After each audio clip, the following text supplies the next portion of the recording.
السلام عليكم ورحمة الله.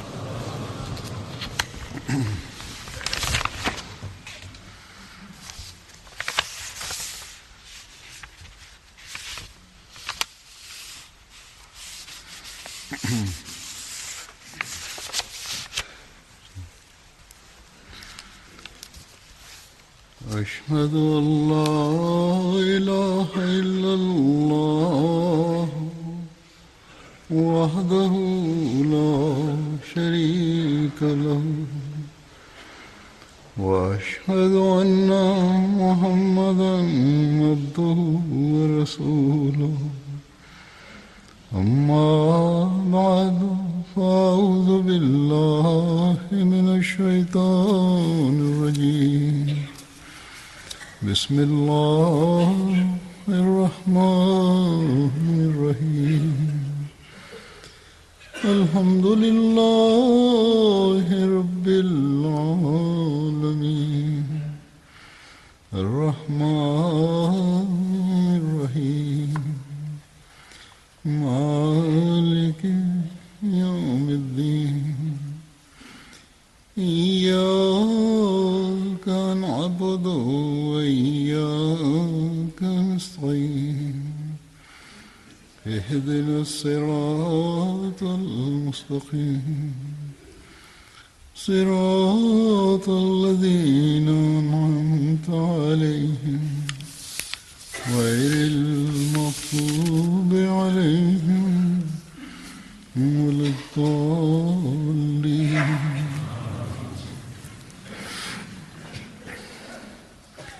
ليس عليك هداهم ولكن الله يهدي من يشاء. وما تنفقوا من خير فلأنفسكم وما تنفقوا من خير فلأنفسكم وما تنفقون إلا ابتغاء وجه الله. وما تنفقوا من خير يوفى إليكم وأنتم لا تظلمون.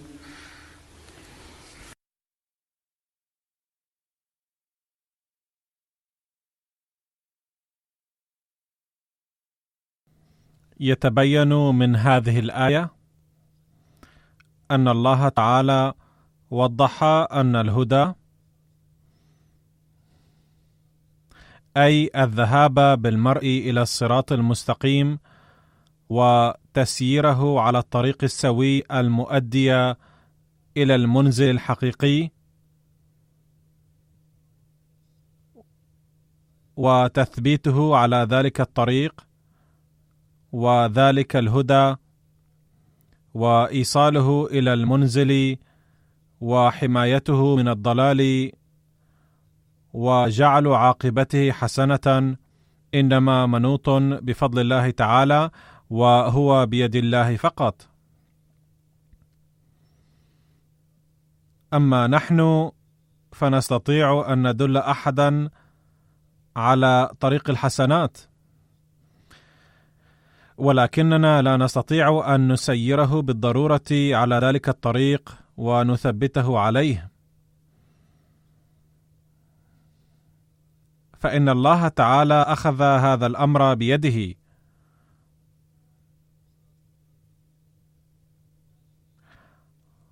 والشخص الذي يسعى للتقدم إلى الله تعالى وللسلوك على طريقه ويدعوه أيضا يصل إلى المنزل بفضل الله تعالى. فلذلك من الضروري أن نسعى بعد الاهتداء لنسلك على الطريق الذي أخبرنا عنه الله تعالى.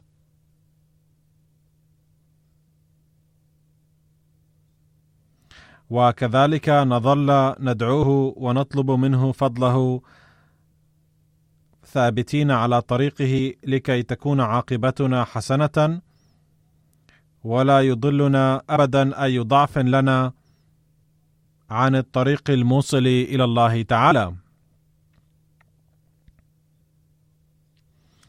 والأمر الثاني الذي بينه الله تعالى في هذه الآية أنه ما تنفقون من مال طيب فهو لفائدة أنفسكم. قال الله تعالى: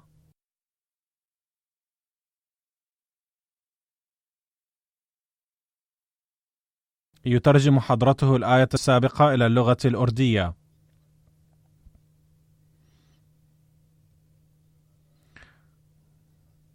لأن الله تعالى لا يترك حسنة بغير جزاء، بل يردها بأضعاف،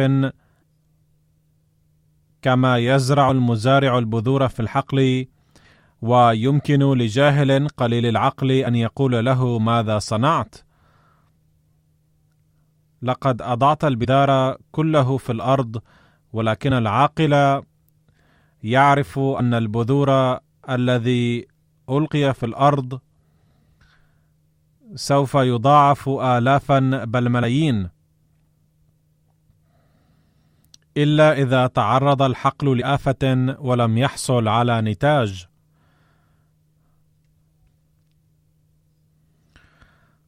فالمال الطاهر الذي ينفق في سبيل الله بنية صالحة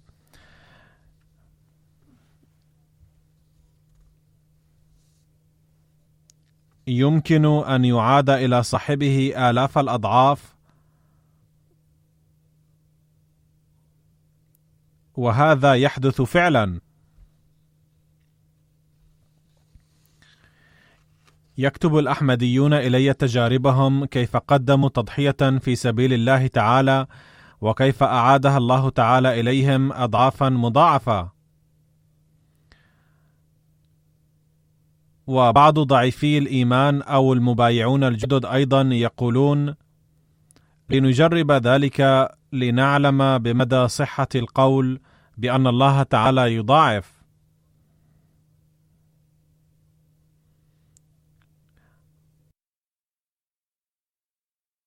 وفعلا يكرمهم الله ليقوي إيمانهم، ولكن معظم الأحمديين يفهمون قول الله تعالى هذا: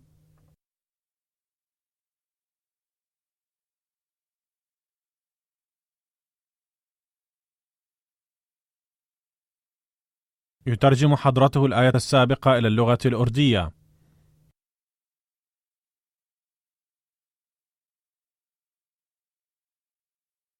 وإذا أنفقوا لحاجات الدين أنفقوا ابتغاء لوجه الله تعالى. وهذا هو تعريف المؤمن الحقيقي الذي بينه الله تعالى، بأنهم ينفقون ابتغاء لوجه الله تعالى. والله تعالى يعلم حالة هؤلاء الناس الذين ينفقون لنيل رضاه تعالى. ومثل هؤلاء الناس الراجين رضوانه تعالى يرون أفضال الله تعالى أيضا، بحيث يتقبل الله تعالى ما ضحوا به في سبيله ويعيده إليهم،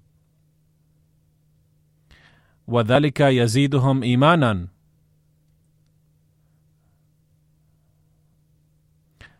فقال الله تعالى: لا أخلف جزاء خير.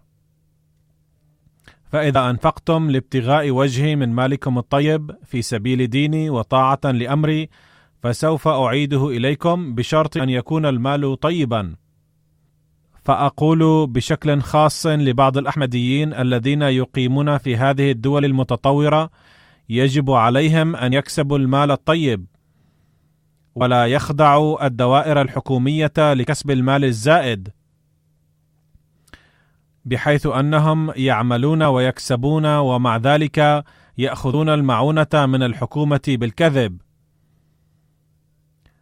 ومثل هؤلاء الناس يأخذون المال من الحكومة ولا يؤدون الضرائب التي هي حق الحكومة وواجب كل مواطن، وبذلك يغصبون حق الآخرين، لأن ذلك المال يمكن أن ينفق في أعمال أخرى تؤدي إلى رقي الدولة، وهؤلاء الناس يصبحون عائقا في ذلك. وفوق ذلك يرتكبون الكذب بإعطاء المعلومات الخاطئة للحكومة، وهذه الأمور كلها آثام ويبعدون المرأة من المال الطيب، لأن المال الطيب المكتسب من الطرق الشرعية أيضا لا يكون طيبا إذا أضيف إليه المال المكتسب من الطرق غير الشرعية التي منع الله تعالى منها. باختصار قال الله تعالى: وما تنفقوا من خير يوفى إليكم، أي المال الطيب الذي تنفقونه ابتغاء وجه الله لا يتقبله فقط، بل يوفي إليكم ويعيده إليكم بشتى الطرق، ولا يظلم أحدا شيئا، ولكن الإنسان نفسه يظلم نفسه بتصرفاته الخاطئة وبعصيانه أحكام الله تعالى ويلقى الخسارة. هناك آلاف بل مئات الآلاف من الأحمديين الذين ينالون أفضال الله تعالى ويجربون ذلك ويفهمونه.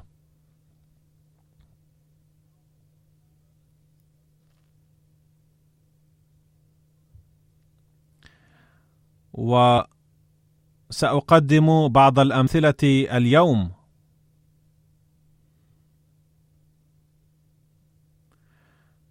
إننا نرى نماذج هذه التضحية منذ زمن المسيح الموعود عليه السلام، ونقرأ واقعات ونرى اليوم أيضا هذه المشاهد، وهي ليست قصصا قديمة فقط. ويقدم الأحمديون أنواعا من التضحيات بالرغم من ظروف غير مواتية ابتغاء وجه الله تعالى وابتغاء مرضاته. واليوم سأعلن السنة الجديدة لمشروع التحريك الجديد، وسأقدم بهذا الخصوص بعض الواقعات أيضا. كتب أحد الدعاة من سيراليون في منطقة لونسو: هناك مبايع جديد اسمه السيد كامارا. حين شرحنا له مشروع التحريك الجديد وأخبرناه بأهميته وبركات التبرعات، فدفع هذا المبايع الجديد تبرع التحريك الجديد إضافة إلى التبرع العام، وبقي لديه قليل من المبلغ الذي كان يستطيع أن يشتري به الأرز فقط لشهر واحد، ولكنه دفع هذا المبلغ أيضا في صندوق التحريك الجديد. قال الداعية: جاء هذا المبايع بعد أيام قليلة وأخبر بأنه بعد يوم من دفعه التبرع في صندوق التحريك الجديد، قالت له الشركة التي كان يعمل فيها: إننا قد غيرنا قسمك وسيكون راتبك في القسم الجديد ضعفين، وهناك كثير من الفوائد المالية الأخرى.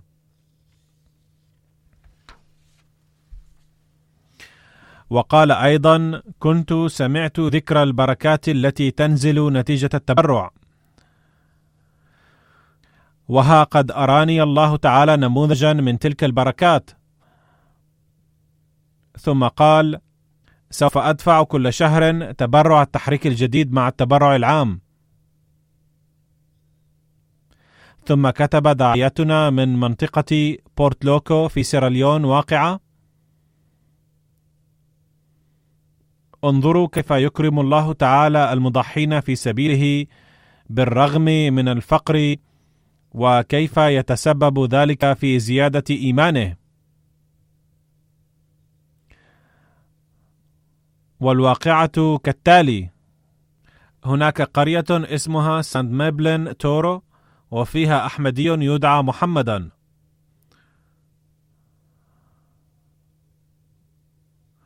وهو لم يستطع أن يدفع ما كان وعده في صندوق التحريك الجديد.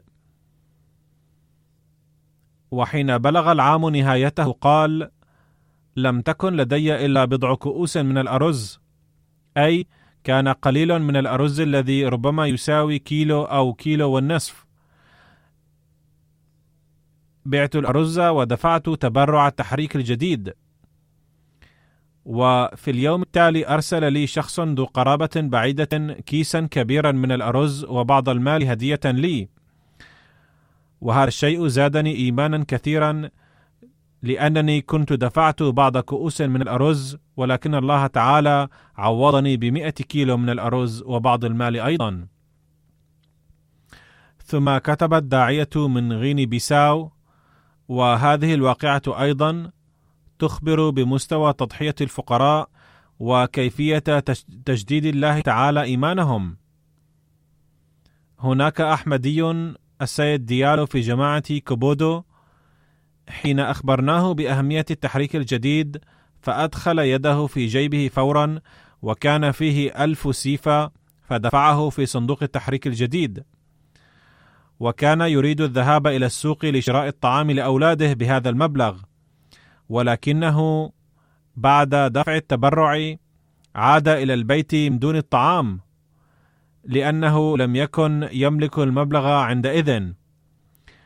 وأخذ أدوات صيد السمك وخرج لصيد السمك لكي يحصل على الطعام لأولاده، لأنه كان يعمل في هذا المجال. وحين ألقى الشبكة جاءه 73 كيلو سمكا خلال ساعة واحدة، وامتلأت الشبكة. وقال له زملاؤه: إنك محظوظ للغاية، إذ وجدت كما هائلا من السمك في ساعة واحدة فقط، ونحن لا نجد هذا الكم طول الليل. فقال: فكرت أنها بركة تبرع التحريك الجديد الذي دفعته قبل ساعة تقريبا.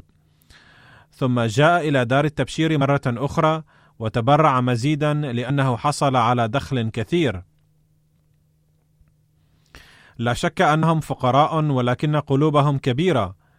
حين ينزل الله تعالى فضله لا يغلق القلوب ولا تصبح أيديهم مغلولة، بل يدفعون أكثر لكي يكرمهم الله تعالى أكثر. ثم قال أمير الجماعة في كونغو: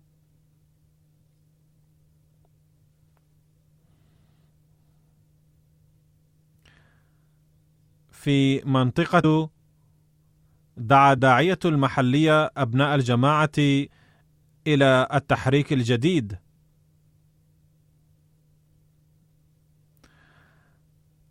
وقد أوصيت الجماعة بزيادة عدد المتبرعين. وحين أخبرت داعية الأحمديين بذلك، لم يكن لدى الأحمديين في القرية ما يتبرع به، لأنهم كانوا فقراء جدا. فقالوا: لا بد أن نتبرع بشيء. وكانت القرية صغيرة، فذهبوا إلى الغابة وقطعوا الخشب وجعلوا منه الفحم ووضعوه في الأكياس. ولم يكن في القرية من يشتريه، فسافروا إلى المدينة عبر القوارب. والسفر في النهر عبر القارب في كونغو صعب جدا، وتحملوا هذه المشقة وذهبوا إلى المدينة وباعوا الفحم هناك، وجنوا منه 96,000 فرنك، ودفعوه من قبل القرية كلها في صندوق التحريك الجديد. لقد أعطى الله تعالى المسيح الموعود عليه السلام أناسا من نوع غريب. وقال المسيح الموعود عليه السلام: إنني أستغرب من رؤية نماذجهم كيف يقدمون التضحيات. لقد ذكر المصلح الموعود عليه السلام نماذج تضحية الفقراء في بداية مشروع التحريك الجديد، إذ كانت لدى امرأة بعض البيضات أحضرتها، وإذا كان لدى أحد مبلغا بسيطا جدا قدمه. ومثل هذه النماذج نراها اليوم أيضا، كيف ينفق هؤلاء الناس ابتغاء وجه الله تعالى. كتب الداعية في غيني بيساو: هناك امرأة أحمدية في منطقة نائية تدعى كابوكرا، وهي في 50 من عمرها، وفقيرة جدا وليس لها دخل. يقول: قبل أيام لفت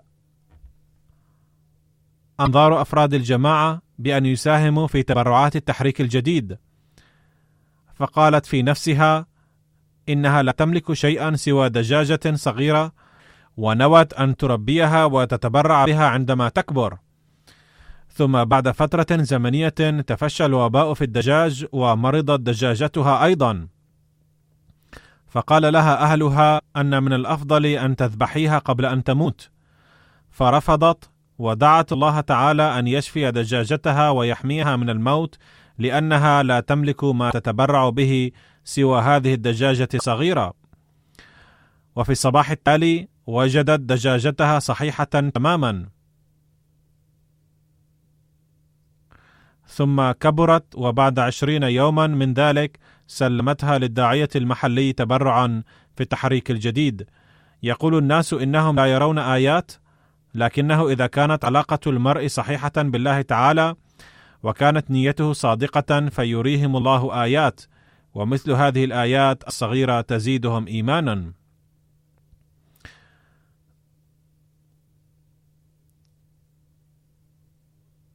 أقدم لكم مثالا آخر لمعاملة الله تعالى.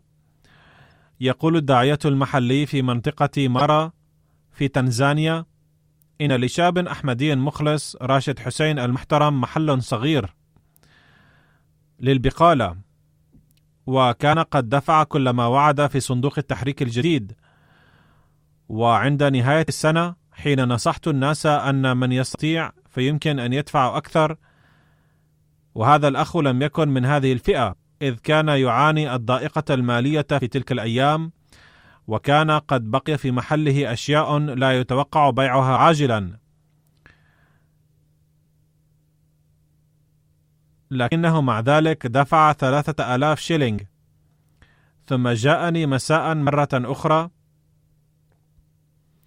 وأخبرني أنه حدث له أمر عجيب، وهو أني لم أكن أملك شيئا سوى هذا المبلغ الذي تبرعت به، وكان في محلي أغراض ما كنت أتوقع أن تباع سريعا، وكنت قلقا، لكن الله تعالى ببركة التبرع نصرني نصرا غريبا بأسلوب غير عادي، حيث جاءني ظهرا زبون اشترى مني كل ما كنت أتوقع أنه لن يباع عاجلا. والآن توفرت عندي 23,000 شيلينغ، وقال: إنني أؤمن بأن الله تعالى رزقني ذلك كله ببركة التبرع حصرا. ثم هناك حدث للسيد آجان المحترم من مدينة بانجي في أفريقيا الوسطى، ويفيد كيف يكرم الله تعالى عباده ويقوي إيمانهم. فهذا مبايع جديد، إذ قد بايع قبل 8 أشهر فقط، وخلال هذه المدة حدث في نفسه تغير ملحوظ. يقول: كنت أحضر صلاة الجمعة وأشاهد برامج MTA أيضا بانتظام، وكنت أستمع إلى خطب الجمعة أيضا بانتظام. ذات يوم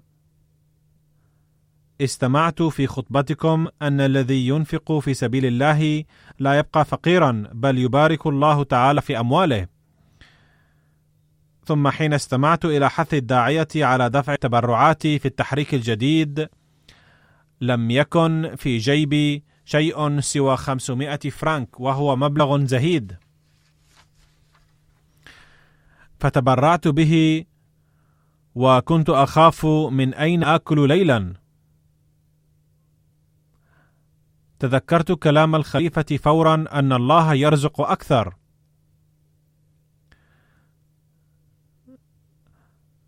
وبدأت أترقب كيف يعاملني الله تعالى، إذ كنت قد تبرعت ب500 فرنك. هذا مبايع جديد، وكان إيمانه ضعيفا نوعا ما، بمعنى لم يكتمل إيمانه، إلا أن التغيرات كانت تحدث، وكانت نيته صالحة. فيقول: قد مكثت في مركز الجماعة لبضع ساعات، وخلال ذلك تلقيت مكالمة هاتفية من أحد الأقارب، وقال لي: عندي أحجار كريمة أريد أن أبيعها في مدينتك، وأنا لا أعرف أحدا هناك وأريد أن تساعدني. ثم جاء فاصطحبته إلى تاجر الأحجار الكريمة، فهناك تجارة الأحجار الكريمة، فحين باع قريبي ذلك الأحجار الكريمة أهدى لي 27,000 فرنك، والمشتري أيضا أهدى لي 10,000 فرنك. ففي ذلك اليوم عرفت كيف أن الله تعالى أكرمني ب37,000 فرنك مقابل 500 فرنك تبرعت بها في سبيله تعالى، وبذلك ازداد إيماني أكثر. في بريطانيا سيدة أكرمها الله تعالى وزادها إيمانا،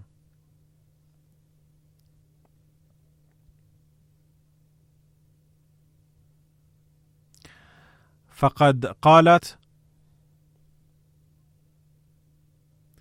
كنت قد دفعت تبرعات التحريك الجديد، ثم تلقيت رسالة من الرئيسة المحلية أننا بحاجة إلى مبلغ أكثر لنيل الهدف المحدد من المركز. فقلت في نفسي: أنا لا أستطيع أن أتبرع أكثر، لأن المال الذي أملكه علي أن أنفقه في مجال آخر. لكنني أخيرا قررت أن أتبرع به، ودفعت المبلغ الذي كان عندي كله. في اليوم التالي حين رأيت الحساب في البنك اندهشت أن المبلغ الذي تبرعت به قد أودع في حسابي 4 أضعاف منه من قبل عملي، ولم أكن أتوقعه مطلقا. فالذين ينفقون في سبيل الله تعالى بصدق النية يبارك الله تعالى فيهم، ليس في أفريقيا فقط بل هنا في أوروبا أيضا، وأمثلة من هذا القبيل كثيرة. ثم يقول أمير الجماعة في بوركينا فاسو السيد ساوادو من مدينة كولو كان يدفع في صندوق التحريك الجديد 100 فرنك كل شهر. ذات يوم أهدى له أحد 3 من الماعز، فتبرع بأحدها في التحريك الجديد واحتفظ ب2 عنده، فبارك الله تعالى في معزه كثيرا لدرجة يملك الآن رؤوسا كثيرة من الحيوانات، وبدلا من 100 يدفع الآن كل شهر 1000 فرنك. وهناك مثال آخر للإخلاص والوفاء والتضحية، فقد كتب الداعية من منطقة لوكوسا في بنين أن في معظم منطقة لوكوسا كانت فيضانات وكانت الطرق مسدودة، وتمكنا من التواصل مع بعض فروع الجماعة بالهاتف، لكننا بسبب المنطقة الحدودية لم نستطع التواصل مع معظم فروع الجماعة. واقترح الداعية المحلي أن عند الشرطة سفينة بخارية، وإذا تكلمنا مع الشرطة فيمكن أن نصل إلى هؤلاء الإخوة للإطمئنان عليهم. فتكلمنا مع رجال الشرطة فوافقوا بشرط أن ندفع لهم ثمن البنزين. حين وصلنا إلى هناك وقابلنا رئيس الجماعة بدأ يبكي، وكنا نعرف أنه تعرض لخسائر كبيرة، حيث دمرت زروعه وانهدمت إحدى غرف بيته أيضا. فطمأناه أن الله تعالى سيباركه ويعوض خسائره، فقال: أنا لا أبكي على خسارتي، إنما دفعني إلى البكاء أني كنت جمعت تبرعاتي قبل الفيضانات، وكنت أنتظر وصول الداعية لأسلمه له، ثم انسدت الطرق كلها بسبب الفيضانات، وكنت قلقا كيف أوصل تبرعاتي إلى المركز. فدعوت الله تعالى قائلا: يا إلهي، لم تبقى لي أي وسيلة لإيصال تبرعاتي، وبقيت أيام قليلة، فاجعل لي مخرجا من هذا. فاليوم حين أتيتم للإطمئنان على حالنا ولم تأتوا لاستلام التبرعات، فهذا أثار بكائي تلقائيا، أنه كيف سمع الله دعائي بهذه السرعة، وتمكنت من أداء واجبي. لم يكن قلقا على خسائره، وإنما كان يهمه أن يوصل تضحيته التي قام بها ابتغاء مرضات الله بحسب وعده قبل الموعد.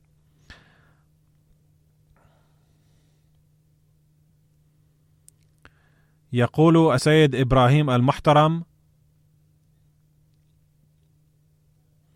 وهو محصل تبرعات التحريك الجديد في ولاية كرناتيك الهندية، وهو يتضمن مثالا آخر لمعاملة الله تعالى.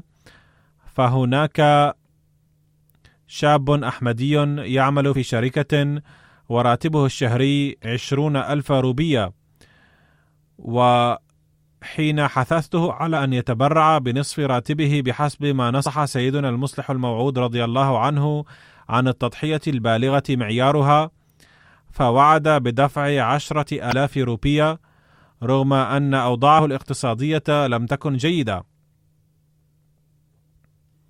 فقال له أقاربه: إنك وجدت هذا العمل حديثا، كان ينبغي ألا تعد بهذا المبلغ إذ قد تتعرض لمشكلة. فقال لهم حين قال المصلح الموعود رضي الله عنه: إن ملائكة الله لا يخلقون في المرء القوة والطاقة ما لم يبذل جهدا كاملا، لذا سوف أدفع بمقتضى هذا. ثم لم تمضي بضعة أيام على هذا القول إذ وجد العمل في شركة أخرى ويتلقى بفضله تعالى راتبا 127,000 روبية، وهو يقول إن كل ذلك حصل ببركة التبرعات. ثم كتب محصل التحريك الجديد من ولاية كيرالا: إن أحمديا مخلصا من مدينة كيرولائي يتميز من بين كبار المضحين في صندوق التحريك الجديد، وهو حائز على مركز مرموق، فله تجارة الفرش وأثاث البيت. وأرى وكيل المال خلال جولته مصانعه. ثم ذكر لنيل الدعاء أن أعماله التجارية ليست جيدة في هذه الأيام، وطلب الدعاء لتحسين ذلك. مع ذلك كان قد وعد بتبرع 1.5 مليون في التحريك الجديد، وخلال سنة كان تمكن من دفع 200,000 روبية منها فقط، وكان الوقت قليلا ولذا كان قلقا كيف يدفع ما وعده، وظل يطلب الدعاء مني أيضا. ثم أرسل هذه الرسالة في اليوم الأخير من السنة المالية للتحريك الجديد، وطلب مني الدعاء ليوفقه الله تعالى بفضله لأداء ما وعد في هذا الصندوق. وخلال ساعات قليلة وصل إلى حسابه مبلغ كبير لم ينجز به ما وعده، بل قد دفع أكثر من ذلك بكثير، وتوفر له المبلغ الذي كان يحتاجه في التجارة. وكتب معلمنا في منطقة ناتي في بنين: هناك أخ في جماعتنا في كتمبوتي دعوناه إلى التبرع، فلم يلبث أن قدم 3,000 فرنك سيفا.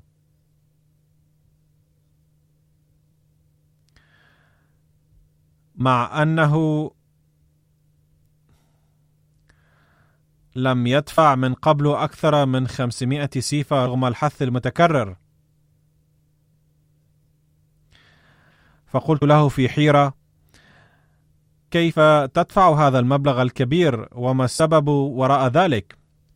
فأجاب: كنت مقصرا في دفع التبرعات، ورأيت أن مشاكلي لا تنتهي بل تكثر، ومحصول الزراعي لا يكون جيدا، وفي المرة الأخيرة تبرعت لأجرب كيف تنزل علي بركة الإنفاق في سبيل الله، وقد رأيت بالخبرة أن الله تعالى بالفعل يعينني ببركات الإنفاق في سبيله من حيث لا أدري، ويسد حاجاتي ويبارك في زرعي. ولما جربت ذلك بنفسي زدت تبرعي 5 بل 6 أضعاف من تلقاء نفسي بدون أن تحثوني على ذلك.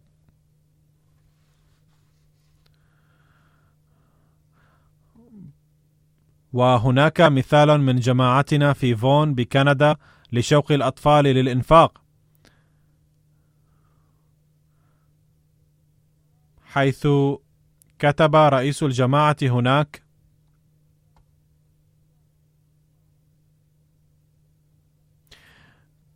كنا في شهر أكتوبر نحث الإخوة على تسديد ما وعدوا به في صندوق التحريك الجديد، وقمت بحث أطفالي على ذلك، فدفعوا من مصروف جيوبهم أكثر مما وعدوا به. بنتي أكملت شهادتها في الهندسة أخيرا، وكان عندها مبلغ من المال فتبرعت به كله، وكانت قبل ذلك قد تقدمت مرارا للاختبار للحصول على وظيفة ما، ولكنها فشلت في كل مرة، ثم تقدمت للاختبار بعد أن تبرعت بيوم، ورجعت والفرحة تعلو وجهها وقالت: شعرت بقوة غيبية معي أثناء الاختبار، إذ تم كل شيء بمنتهى السهولة، وكان كثيرون تقدموا للاختبار للعمل في هذه الشركة، وقيل لنا إنهم سيخبروننا عن نتيجة الاختبار عند انتهاء هذه السنة. ولكن أصحاب الشركة اتصلوا ببنتي بعد يومين فقط من الاختبار، وقالوا لها: قد اخترناك، وعليك أن تبدأ العمل معنا في شهر فبراير 2020. ثم اتصلوا بها في اليوم التالي وأخبروها أن الآخرين سيبدأون عملهم في فبراير، أما أنت فيمكنك أن تبدأ العمل في شهر نوفمبر في هذه السنة نفسها، مما زاد هذه البنت إيمانا على إيمانها، حيث رأت نزول أفضال الله عليها. ومشاهد التضحيات المالية هذه يريها الله تعالى في كل بلد، حيث يرى المضحين مشاهد نزول أفضاله بعد تضحياتهم. فقد كتب داعيتنا من موسكو: هناك أخ اسمه زائر، وهو من مدينة بخارى في أوزبكستان، ويأتي من هنالك إلى موسكو للعمل منذ فترة طويلة، حيث يعمل في موسكو فترة ثم يرجع بما يكسب إلى وطنه أوزبكستان. كانت زوجته مترددة في البيعة في أول الأمر، لكنها قرأت الكتب وقامت بالدعاء فوفقها الله للبيعة. لقد دعونا هذا الأخ للمساهمة في صندوقي التحريك الجديد والوقف الجديد من طرفه ومن طرف زوجته أيضا، فقال إنه يعمل في هذه الأيام سائق تاكسي في أوزبكستان، وزوجته تمتهن الخياطة.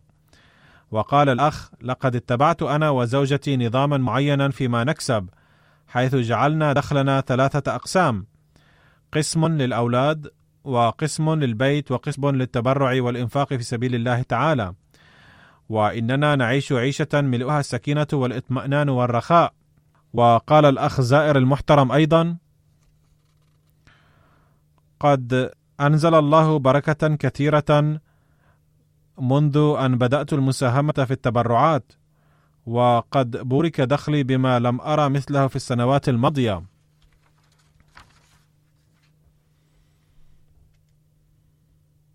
وكتب الداعية المسؤول من روسيا أيضا: هناك أخ اسمه السيد أرسلان، ويعمل طباخا في موسكو، وكان قد اقترض مبلغا كبيرا لبناء البيت قبل فترة، وكان يحاول منذ مدة تسديد هذا الدين بزيادة ساعات العمل إلى ضعفين.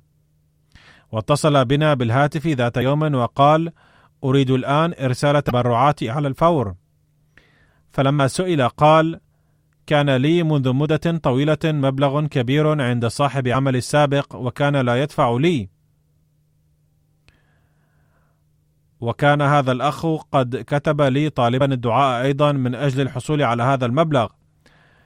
ويقول هذا الأخ: لقد رد الله لي بمحض فضله هذا المال الذي لم يكن هناك أمل في الحصول عليه، فتولدت في قلبي رغبة عارمة بأن أدفع التبرع بأسرع ما يمكن. ثم لم يلبث هذا الأخ أن أرسل إلى الداعية تبرعه، وكان مبلغا كبيرا بالنظر إلى ظروفه المالية. وكتبت سيدة من ألمانيا وهي تتحدث عن ابنها الذي صار عمره 2 عام الآن، وقالت: بعد مضي 2 شهرين على حملي بابني، دعوت الله كثيرا ووعدته بتبرع 100 يورو شهريا في صندوق التحريك الجديد، وهكذا فعلت. فمضت الشهور 7 الباقية من الحمل بخير وعافية بفضل الله تعالى، وزالت كل المشاكل التي كنت أعانيها بسبب الحمل، ورزقني الله بالابن بفضله، وإنني أفي بوعدي هذا مع ربي حتى اليوم بدفع التبرع الشهري في صندوق التحريك الجديد بانتظام. إن هذا الجزء من العالم غارق في المادية، وأهله يبتعدون عن الله تعالى باستمرار، ومع ذلك ينزل الله أفضاله على الأحمديين، وبالتالي يدلهم على وجوده، كما يكشف لهم صدق الأحمدية وحقانيتها.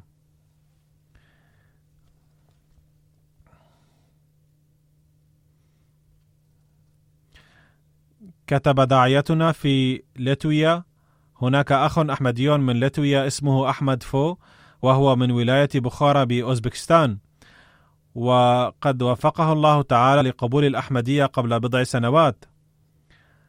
لا يزال هذا الأخ يزداد بفضل الله تعالى إخلاصا ووفاء، وقد انضمت زوجته إلى الأحمدية بالبيعة في العام الماضي بعد أن رأت من سلوكه الحسن الطيب. يقول داعيتنا: لقد اتصل بي هذا الأخ عبر الهاتف ليخبرني قصته عن التبرعات، فقال: أعمل في أوزبكستان ل6 أشهر، وأذهب إلى روسيا للعمل ل6 أشهر. كنت اشتريت شقة في مدينة بخارى في هذا العام، واضطررت من أجل شرائها لبيع سيارتي. بعدها لما ذهبت للعمل في روسيا فكرت أن أعمل مع الله تعالى بيعا، فبدأت بدفع تبرعاتي بنية أن يوفقني الله تعالى لشراء سيارة ببركة دفع التبرعات. وبعد دفع التبرع بارك الله في عملي بركة كبيرة، حتى توفر عندي مبلغ كاف لشراء سيارة علاوة على المبلغ الموفر لسد حاجات البيت. فرجعت إلى بخارى واشتريت سيارة أفضل من السيارة التي اضطررت لبيعها من أجل شراء البيت، وما كان هذا إلا ببركة التبرع فحسب، إذ لم يكن بمقدوري توفير هذا المبلغ الكبير. هذا الأخ قد بايع قبل فترة، وقد زاده هذا الأمر إيمانا مع إيمانه. وكتب داعيتنا في غينيا بيساو: هناك أخ أحمدي اسمه إدريس،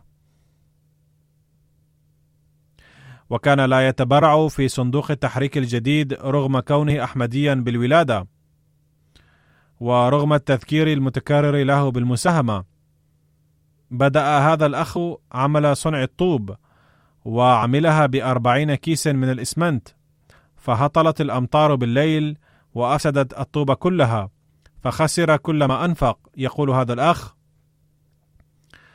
فنمت بالليل في قلق شديد، ورأيت في المنام أن أبي المرحوم جاء وقال لي: هل دفعت ما عليك من التبرعات؟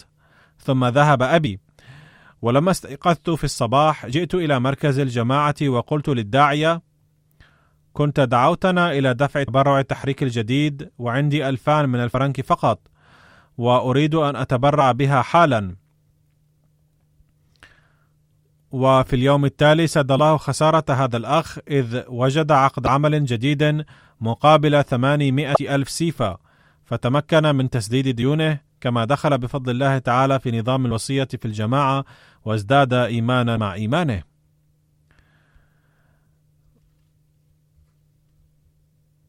وهناك أخ في جزر مايوت اسمه علي محمد، وقد كتب: لم يكن عندي عمل ثابت، ولكن منذ أن تبرعت في صندوق التحريك الجديد لم أجد أي صعوبة في العثور على العمل، بل ما إن أنتهي من عمل حتى أجد عملا آخر على الفور، وذلك منذ أن دفعت التبرع. علما أن جماعتنا في جزر مايوت جديدة، حيث تأسست قبل بضع سنوات فقط، ولكنها جماعة تزداد إيمانا وإخلاصا باستمرار.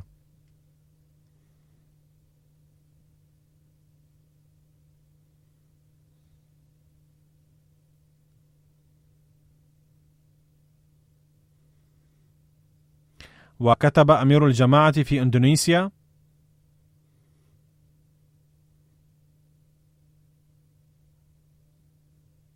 هناك أحمدي في فرع جماعتنا ببيجنتان اسمه أوريانو، وهو يقيم وحده إذ توفيت زوجته. انظروا الآن كيف أن الإخوة اخترعوا طرقا عجيبة محيرة لدفع التبرعات. لا شك أنهم متحلون بإخلاص ووفاء عظيمين.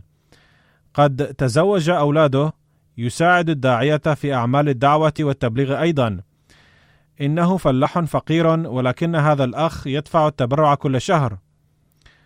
وذات مرة سأله الداعية: إنك تحصل على محاصيل حقلك بعد 3 أو 4 أشهر، فكيف تدفع التبرعات شهريا بدون انقطاع؟ قال الأخ: لقد اهتديت إلى حيلة تعينني على دفع التبرعات شهريا بدون انقطاع، وهي أنني خصصت قطعة من أرضي لزرع الموز فقط، وقد زرعتها على فترات زمنية متباعدة، فهكذا كل 1 أشجار تثمر على فترات متباعدة طوال السنة، وفي كل شهر أقطف الموز وأبيعه في السوق وأتبرع بما أكسب كل شهر بانتظام. وكتب أمير الجماعة في إندونيسيا أيضا في فرع الجماعة في باسر بنغاريان: أخ قد بايع قبل فترة قليلة، وقد واجه من قبل زوجته معارضة شديدة، ولكنه ظل ثابتا. عندما بدأت السنة الجديدة للتحريك الجديد، حثه داعيتنا على المشاركة في الجهاد المالي بالتبرع في هذا الصندوق، فوعد بدفع 500,000 روبية إندونيسية، علما أن الروبية الإندونيسية ضئيلة القدر، ولكن هذا المبلغ كان كبيرا بالنسبة لهذا الأخ الذي يعمل مدرسا وراتبه قليل جدا. فسأله داعيتنا مرة أخرى وقال: لقد وعدت بدفع هذا المبلغ الكبير، فهل تقدر على سداده؟ لعلك تقع في مشكلة. فقال بكل يقين: نعم، هذا ما أريد أن أعد به. فعندما نصح بدفع المبلغ كاملا في شهر رمضان، دفع كل ما كان قد وعد بدفعه. وذات يوم أعطاه أحد أقاربه نقودا في ظرف مغلق، فلم يفتح الظرف، بل جاء به إلى بيت رئيس الجماعة وقال له: أريد أن أدفع كل ما هو في الظرف في صندوق التحريك الجديد. ففتح رئيس الجماعة الظرف ووجد فيه 500,000 روبية إندونيسية بالضبط، فدفع هذا الأخ المبلغ بالكامل في صندوق التحريك الجديد بحسب وعده. كذلك نلاحظ الإخلاص والروح لتقديم التضحيات المالية في الأطفال أيضا، وهذا الانقلاب ملحوظ في جماعة المسيح الموعود عليه السلام فقط. يقول داعيتنا في غانا: لقد ألقيت قبل فترة وجيزة خطبة حول موضوع التضحيات المالية، وخاصة في صندوق التحريك الجديد، ونصحت الوالدين أن يعودوا أولادهم أيضا على تقديم هذه التضحيات، وعلى أن يدفعوا التبرعات بأيديهم. ففي يوم الجمعة القادمة جاء طفل يكاد يبلغ من العمر 9 أو 10 أعوام ببعض النقود، وتبرع بها في صندوق التحريك الجديد. فسألته عن قصة هذا المبلغ، فقال: طلبت من والدي نقودا لأتبرع بها في صندوق التحريك الجديد، ولكن لم أحصل عليها. من الممكن أن لا تكون عندهما نقود حين ذاك ليعطوها إياه. ثم أضاف الطفل وقال: لقد عملت كأجير في محل، وحصلت على هذا المبلغ، وها أنا أتبرع به في صندوق التحريك الجديد. ثم هناك قصة أخرى من سيراليون، حيث يقول داعيتنا السيد بشير من مدينة كينما: لقد وجهت أنظار الإخوة في فرع الجماعة في قرية سيرابو إلى التبرع في صندوق التحريك الجديد، وفي هذه الأثناء رأيت طفلا قد يكون عمره قرابة 9 أو 10 أعوام حاملا على رأسه رزمة الحطب، وقال لي: أرجو أن تشتري هذه الرزمة مني وادفع ثمنها كله مني في صندوق التحريك الجديد. فاشتريت من الطفل رزمة الحطب وقطعت له وصل التبرع، ثم أعدت إليه الحطب وقلت له: ها قد دفعت التبرع، ندعو الله تعالى أن يبارك في أموالهم وإيمانهم بركات كثيرة.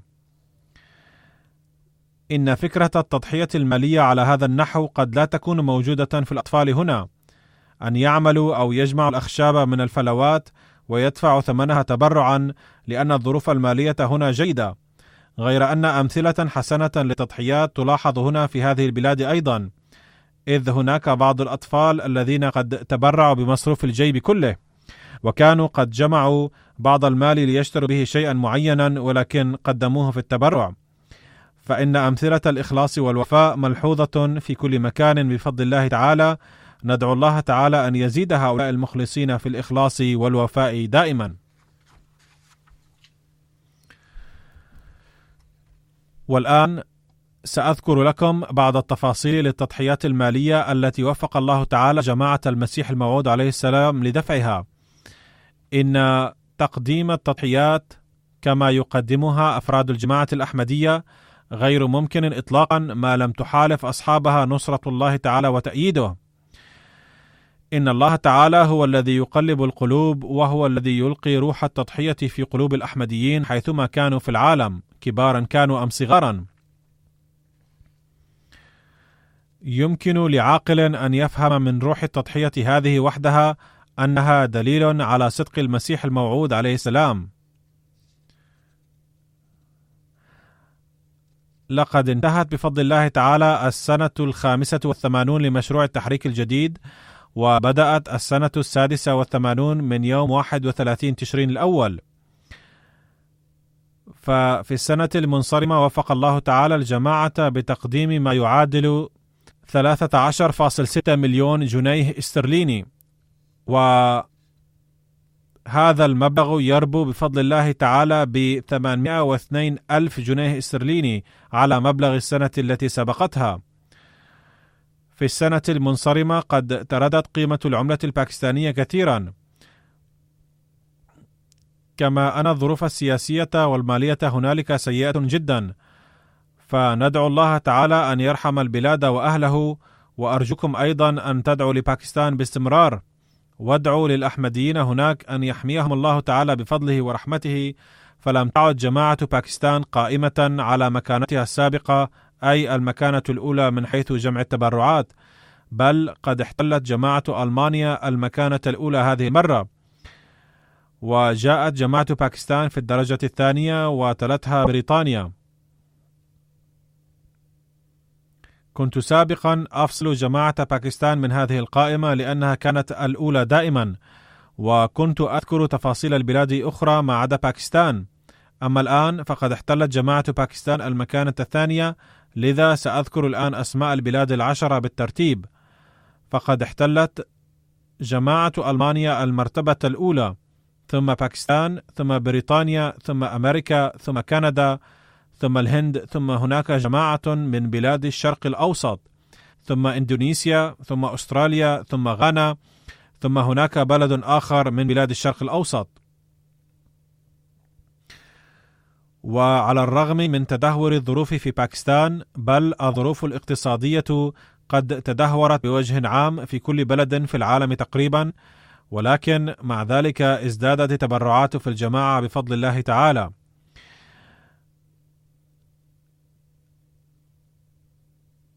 البلاد الثلاثة التي أضافت في تبرعاتها من حيث النسبة المئوية منها إحدى بلاد الشرق الأوسط، ثم الهند، ثم كندا، ثم ألمانيا، ثم بريطانيا، ثم غانا، ثم باكستان، ثم إندونيسيا، ثم أمريكا، ثم أستراليا. والترتيب من حيث الإضافة في تبرع كل فرد هو: تحتل سويسرا المرتبة الأولى، ثم أمريكا، ثم سنغافورة، ثم بريطانيا، ثم السويد، ثم هناك بلاد أخرى. أما الجماعات البارزة من حيث جمع التبرعات في بلاد إفريقيا فهي كما يلي: أولا غانا، ثم نيجيريا، ثم بوركينا فاسو، ثم تنزانيا، ثم غامبيا، ثم بنين. لقد نبهت الجماعة في الأعوام الماضية إلى الإضافة في عدد المشتركين في تبرع التحريك الجديد، وقد طلب من فروع الجماعة أن يركزوا على إضافة عدد المشتركين بدلا من الإضافة إلى المبالغ. وبفضل الله تعالى قد تجاوز عدد المشتركين في هذا المشروع إلى الآن على 1,823,000 نسمة، وقد اشترك في نظام التبرعات 112 ألف فرد أكثر من العام المنصرم. وترتيب البلاد البارزة الإفريقية من حيث إضافة عدد المشتركين هو كما يلي: أولا نيجر، ثم سيراليون، ثم نيجيريا، ثم كاميرون، ثم بنين، ثم سنغال، ثم غينيا بيساو، ثم ساحل العاج، ثم تنزانيا، ثم غينيا كوناكري. وهذا الترتيب في الجماعات الكبيرة هو: أولا بنغلاديش، ثم كندا، ثم ماليزيا، ثم الهند، ثم إندونيسيا، ثم ألمانيا، فبريطانيا، فأمريكا، فأستراليا. عدد المشتركين في المكتب الأول بحسب السجل المركزي هو 5927 فردا، و36 فردا من هؤلاء ما زالوا على قيد الحياة بفضل الله تعالى ويدفعون تبرعاتهم بأنفسهم. أما الذين توفوا منهم فيدفع باسمهم ورثتهم وغيرهم من المخلصين. كما ذكرت من قبل أن جماعة ألمانيا محتلة المكانة الأولى، وترتيب الفروع 10 البارزة من ألمانيا هو كما يلي: رودمارك، نويس، بيننبورغ، مهدي أباد، دادا، آنسبورغ. هذه الأسماء مكتوبة بالأردية، فقد يكون لفظها في اللغة المحلية مختلفا قليلا عن لفظي. ثم فلورنسهايم، ثم واينغاتن، ثم كولون. وهذا الترتيب من حيث الأمارات المحلية هو: هامبورغ، فرانكفورت، ثم غراسب جراو، ثم مارفلدن، ثم ديستنباخ، ثم فيسبادن، ثم ريتشستاد، ثم دامستاد، ثم مانهايم، ثم أزلشاين. وترتيب الجماعات البارزة حيث جمعت التبرعات في صندوق التحريك الجديد في باكستان هو: أولا مدينة لاهور، ثم ربوة، ثم كراتشي. والترتيب على مستوى المحافظات هو: أولا محافظة إسلام أباد، ثم سيالكوت، ثم فيصل أباد، ثم جوجرنوالا، ثم عمركوت، ثم حيدر أباد، ثم ميرپور خاص، ثم قصور، ثم توبة تيكسينغ، ثم ميرپور الكشمير الحرة. وهذا الترتيب من حيث مبلغ التبرع في المدن في باكستان هو: ديفنس بلاهور، ثم تاونشيب لاهور، كنت، ثم مدينة راولبندي، ثم ملتان، ثم عزيز أباد، ثم دلهي جيت بلاهور، ثم مدينة كويتا، ثم بشاور، ثم بهاولنغار. والجماعات 5 الصغيرة من حيث هذا الترتيب هي: واكنت، صابن دستي، كهركر غربي، قرية نوبنيار، وشويندا. وهذا الترتيب على مستوى المناطق في بريطانيا هو كما يلي: منطقة مسجد بيت الفتوح، ثم منطقة مسجد الفضل، ثم ميدلاندز، ثم منطقة بيت الإسلام، ثم منطقة إسلام أباد. الفروع 10 الكبيرة من حيث دفع التبرعات الإجمالية هي: أولا فرع مسجد الفضل، ثم وستر بارك، ثم إسلام أباد، ثم ألدرشوت، ثم باتني، ثم نيو مولدن، ثم جيلينغهام، ثم برمنغهام، ثم غلاسكو الغربي، ثم سكانتورب. وهذا الترتيب من حيث الجماعات الصغيرة هو: سوانزي، ثم ايكبي، ثم سيبن ويلي، كيتلهي، نورث ويلز، ونورثهامبتون. ترتيب الجماعات الفرعية في أمريكا من حيث جمع التبرعات هي: سيلفر سبرينغ، لوس أنجلوس، سيليكون فالي، سياتل، فيرجينيا المركزية، ديترويت، شيكاغو، أشكوش، هيوستن، جورجيا، فيرجينيا ساوث. وهذا الترتيب في جماعة كندا على مستوى المناطق هو كما يلي: كالجاري، قرية السلام، وينكور، ميسيساغا، ساسكاتون. ومن حيث فروع الجماعة الصغيرة: إدمنتون، وإدمنتون الغربية، دالتون، ثم آتو ويست.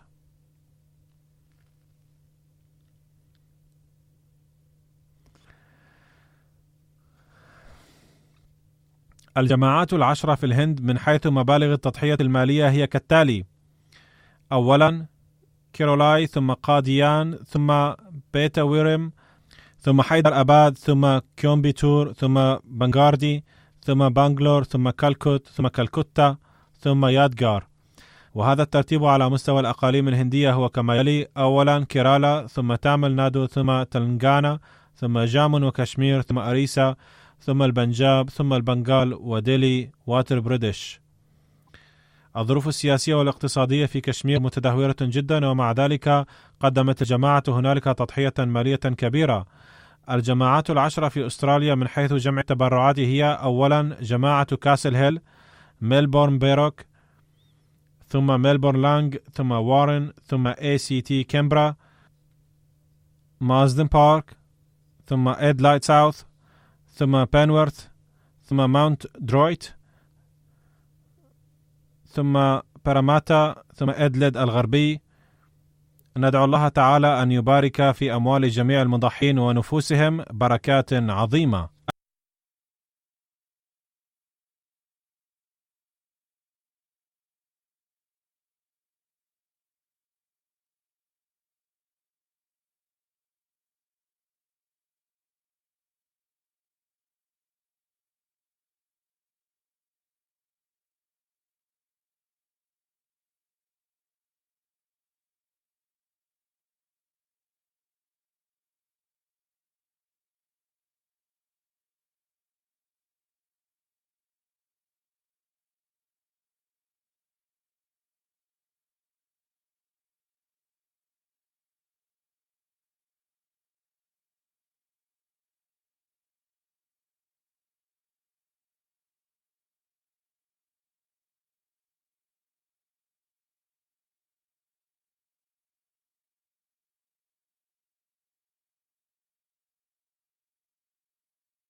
الحمد لله نحمده ونستعينه ونستغفره ونؤمن به ونتوكل عليه ونعوذ بالله من شرور أنفسنا ومن سيئات أعمالنا. من يهده الله فلا مضل له ومن يضلل فلا هادي له. ونشهد أن لا إله إلا الله ونشهد أن محمدا عبده ورسوله. عباد الله رحمكم الله، إن الله يأمر بالعدل والإحسان وإيتاء ذي القربى وينهى عن الفحشاء والمنكر والبغي يعظكم لعلكم تذكرون. واذكروا الله يذكركم وادعوه يستجب لكم ولذكر الله أكبر.